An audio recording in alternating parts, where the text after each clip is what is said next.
wabarakatuh. Salam semangat. Anak solih dan solihah, hari ini berjumpa lagi bersama Ibu Indah dalam tema 2, subtema 3, pembelajaran 4, 5, dan 6. Yang akan kita pelajari pada hari ini adalah yang pertama, membuat kalimat tanya.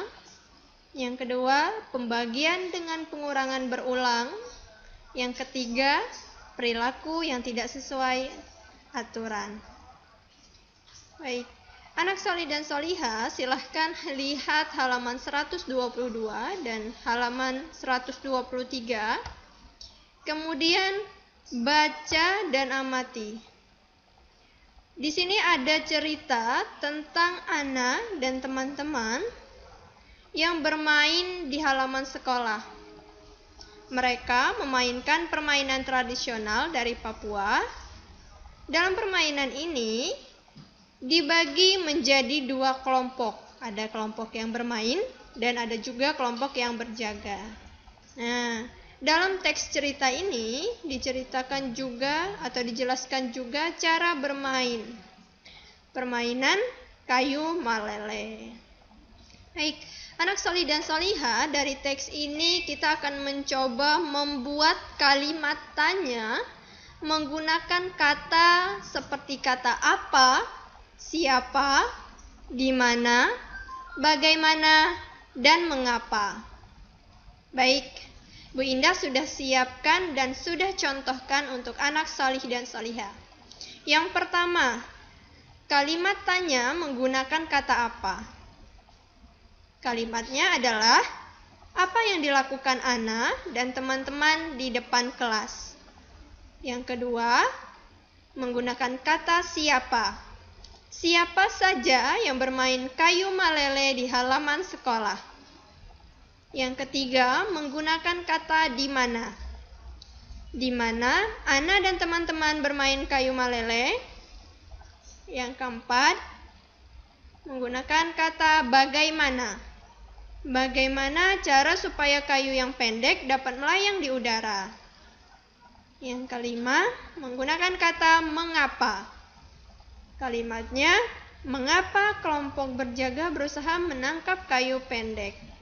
Nah, anak solih dan solihah, kelima pertanyaan ini jawabannya ada di dalam teks yang sudah kita baca tadi. Ini adalah contoh kalimat tanya yang menggunakan kata apa, siapa, di mana, bagaimana, dan mengapa, yang jawabannya ada di dalam teks cerita.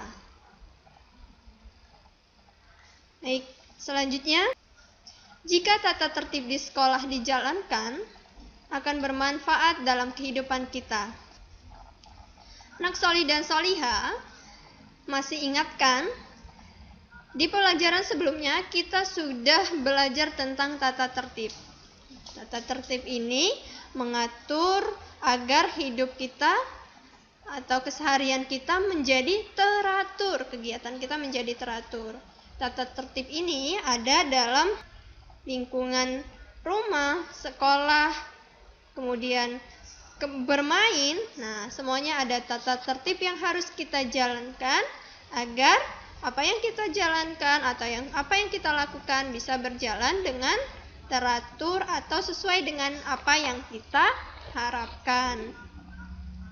Jika tata tertib di sekolah dijalankan, akan bermanfaat dalam kehidupan kita. Kita akan terlatih untuk lebih disiplin. Selain itu, kita juga terbiasa hidup rapi dan bersih. Kita juga terlatih untuk bertanggung jawab dengan kegiatan yang kita kerjakan, serta membiasakan diri untuk ramah kepada orang lain.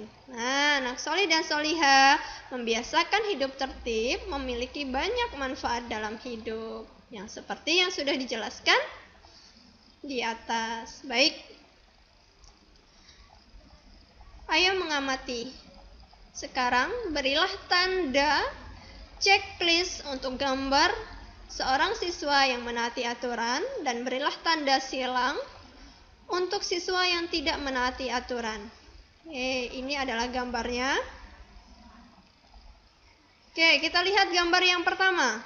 Nah, kira-kira gambar yang pertama ini apakah siswa yang menaati aturan atau tidak?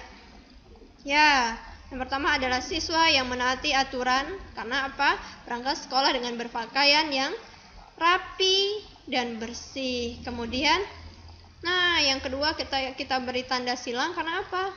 Lihat, mau berangkat sekolah tidak rapi. Ini adalah contoh siswa yang tidak menaati aturan. Kemudian, yang ketiga, ini adalah gambar seorang siswa yang berjalan menuju tempat sampah untuk membuang sampah. Nah, tentu ini adalah contoh yang menaati aturan, karena peraturan baik di sekolah, di rumah, di jalan, membuang sampah itu harus pada tempat sampah atau kotak sampah. Kemudian gambar yang keempat. Nah, ini mencontek saat ujian. Apakah ini menaati aturan? Tentu tidak. Karena apa? Ketika ujian, aturannya adalah mengerjakan dengan teliti dan mengerjakan masing-masing, ya, mengerjakan sendiri. Selanjutnya yang kelima, ini adalah gambar siswa dan siswi berdoa dengan tertib saat masuk ke dalam kelas dan pelajaran akan dimulai. Tentu ini adalah gambar yang mentaati peraturan. Jadi kita beri checklist. Nah, yang terakhir, gambar yang keenam. Nah, ini adalah mencoret-coret. Nah, yang terakhir adalah gambar yang keenam, mencoret-coret bangku. Nah, tentu ini adalah apa? Ya, contoh yang tidak menaati peraturan. Oke, jadi kita beri tanda silang. Masih ingatkah kalian tentang pembagian yang bisa diubah menjadi perkalian? Oke, ini adalah contoh soal yang akan kita cari tahu jawabannya dengan mengubah pembagian tersebut ke dalam perkalian. Nah, pembagian itu bisa dicari hasilnya dengan kita mengubah dalam bentuk perkalian. Kita kerjakan terlebih dahulu yang bawah. Nah, itu kita cari dulu hasilnya 32 dibagi 8 sama dengan titik-titik. Kita ubah 32 dibagi 8 sama dengan titik-titik menjadi perkalian titik-titik dikali 8 sama dengan 32. Anak solih dan solihah, silahkan lihat tabel perkalian. Ya, kita cari angka 32. Nah, ini yang sudah Ibu Indah checklist. Nah, 32 ini merupakan hasil perkalian dari 4 dikali 8. Ya. Jadi, 4 dikali 8 hasilnya 32. Nah, solih dan solihah, angka 4 inilah yang nanti kita tulis menjadi hasil pembagian 32 dibagi 8 sama dengan 4, karena 4 dikali 8 sama dengan 32. Oke. Kemudian angka 32 kita kurangkan dengan 8 sebanyak 4 kali. 32 dikurang 8 dikurang 8 dikurang 8, dikurang 8, sampai hasilnya 0. Oke, anak solih dan solihah, sebelum Bu Indah tutup pembelajaran kita pada hari ini, Bu Indah punya pantun untuk anak solih dan solihah. Rusa lari ke padang datar, harimau datang untuk mengajar. Jika ingin tambah pintar, tentu kita harus rajin belajar. Terima kasih, semoga bermanfaat. Assalamualaikum.